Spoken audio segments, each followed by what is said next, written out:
Good morning, we're here for a ride. Siling Matanda na pala to. Barangay Siling Matanda, Pandi. Daming motor. Repossessed. Bentahan pala to ng mga repossessed ng motor.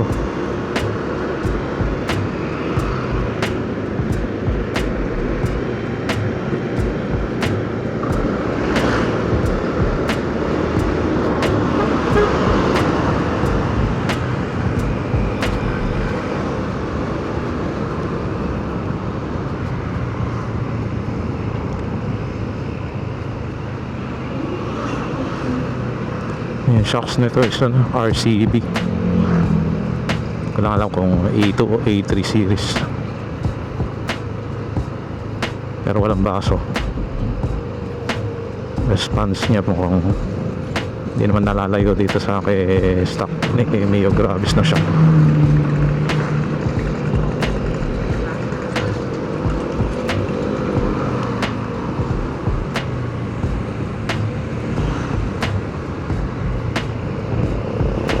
Barangay Siling Matanda, Pandi.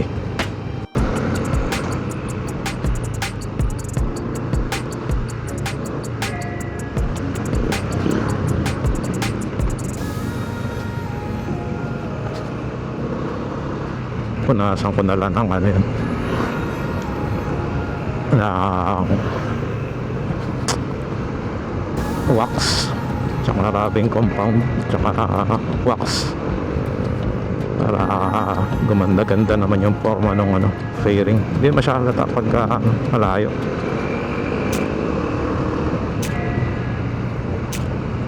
Hindi talaga may iwasan yun, normal part ng riding.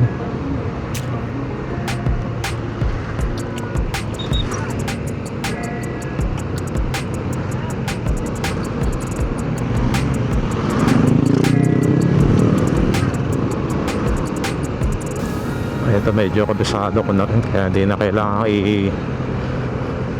Google Maps. Natataka ko na itong lugar na ito dati pa. Pabisikleta nga lang.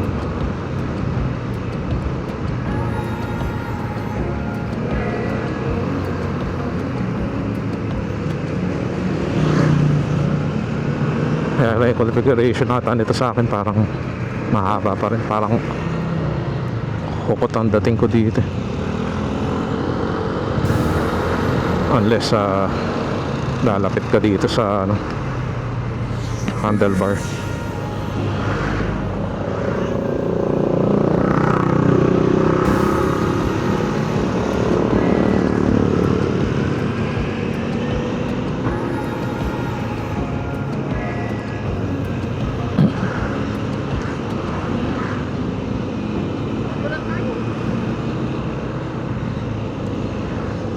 Model 2023 raw itong natin, PCX.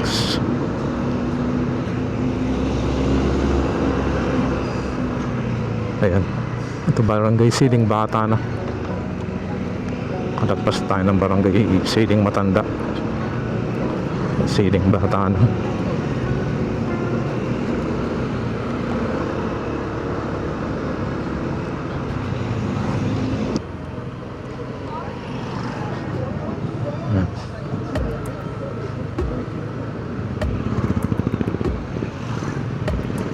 Mas malakas yung ilaw nito kaysa dito sa kay Gravis. Sa bagay maliit lang si Gravis, ito malaki kasi ilaw nito.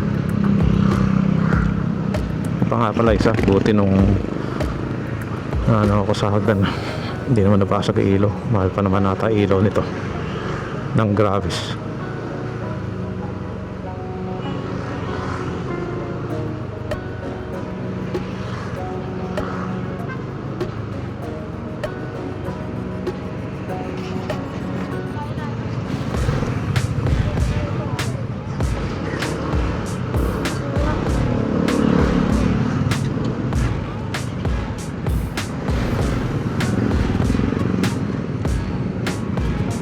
Tumatawid.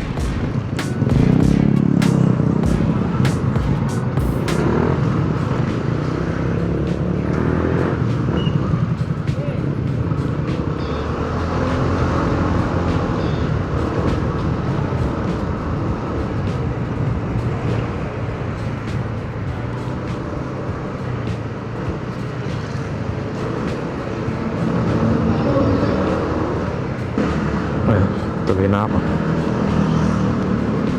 Naantay ko lang siya. Hindi nagkakaiwalay.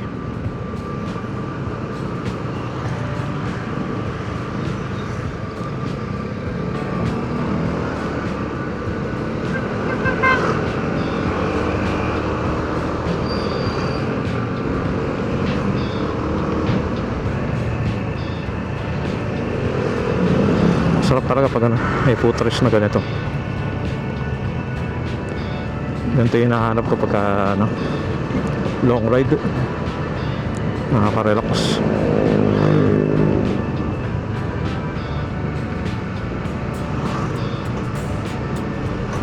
Mio Gravis meron ganun pero maliit.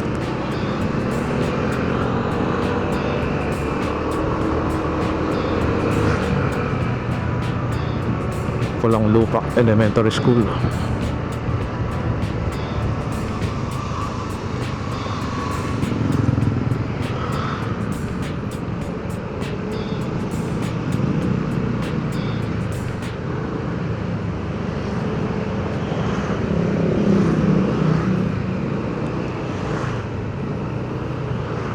Look at the positive note. On the positive note, pag mayroong gano'n ng battle scar si Gravis, kilala mo na yung motor mo. Pag nasa parking at napakarami kayong Gravis na pare-parehas ng kulay, meron ng palatandaan. Hindi ka na magkakamali. Hindi magkakamaling ma-pinpoint yung motor. Pisado mo na yung ano niya. Baga sa tao may dimple na.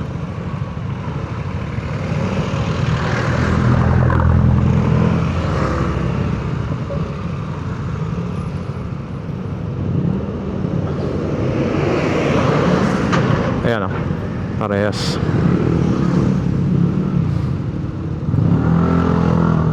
Parang wala siyang start stop. Parang tipid din sa gasto. Marami, mula nung umikot kami kanina sa TRT, mahaba pa yung niya. Hindi ko alam kung ilang liters to. Post ko na lang later ilang liters yung capacity ng tangke nito.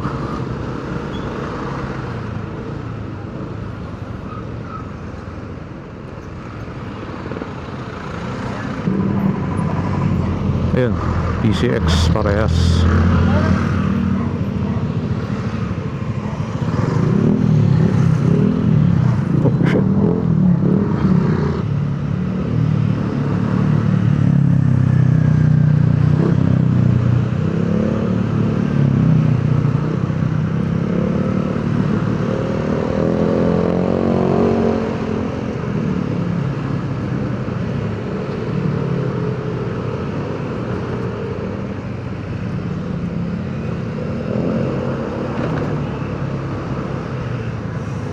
Kanan.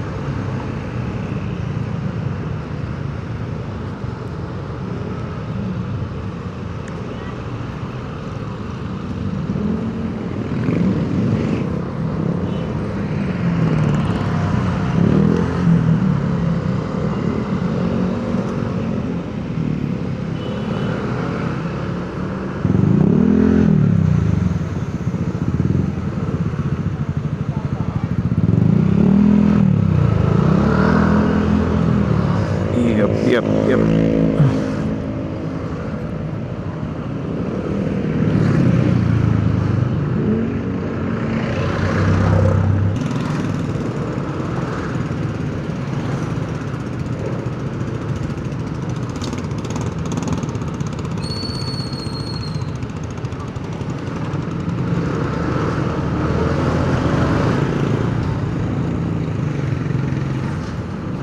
Nakasta yung hatak niya.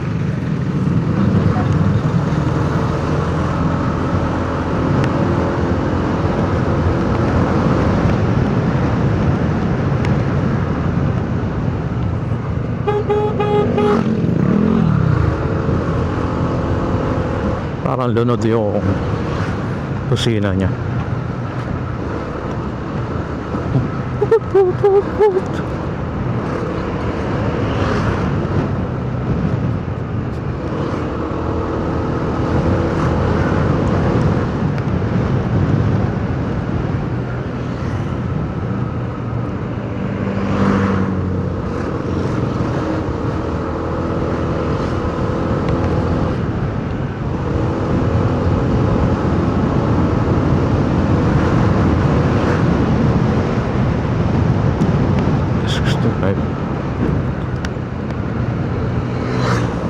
Antayin ko ulit yung kapatid ko dito sa pagliko.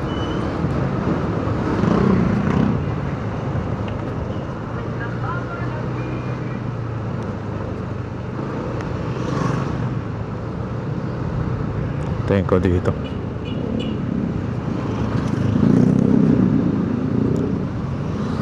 Antayin ko siya dito. Lalim ng puno.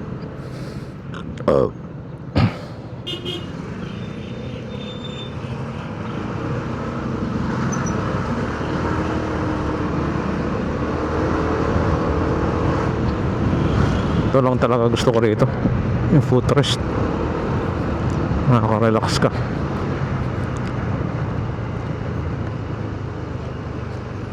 Kaya lang price nito 100 plus na pagbago. Medyo mahal. Hindi siya ganun ka economical.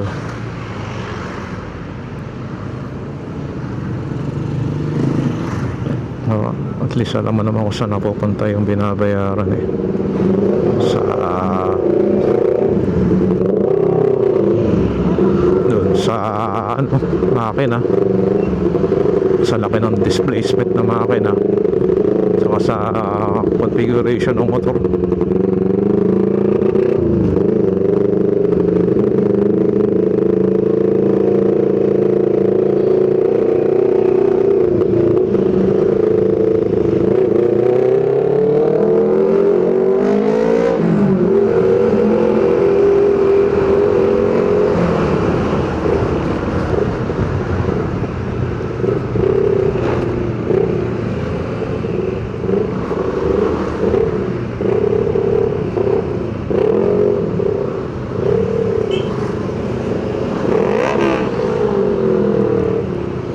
Doon itong motor na to 27676 so far.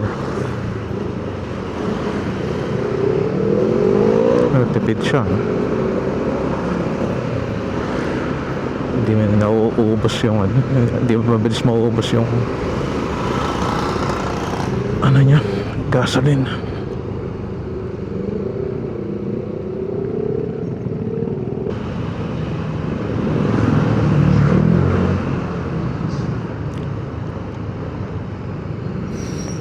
Yan na kaya mag-open itong na to, North-South Railway.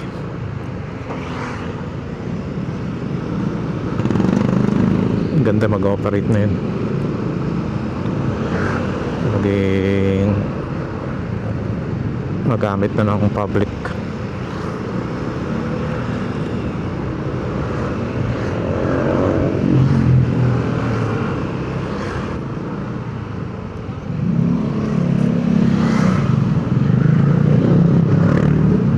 Going to MacArthur.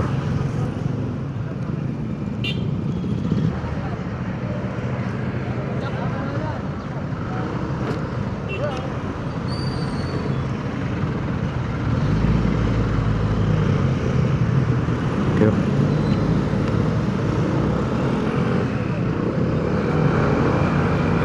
Tanong, sana hindi lubog dito. Baka lubog eh.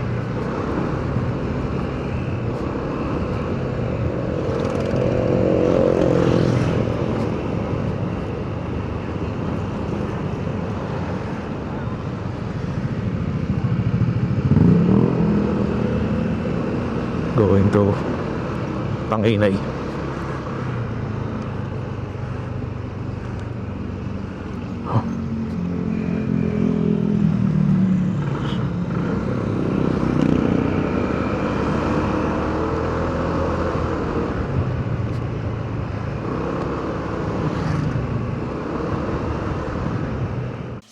So hanggang dito na lang ako guys. Till next ride. Maraming salamat po kung kayo nakarating hanggang dito sa part ng video na to. Till next time. Bye bye. Pagka nag-high tide,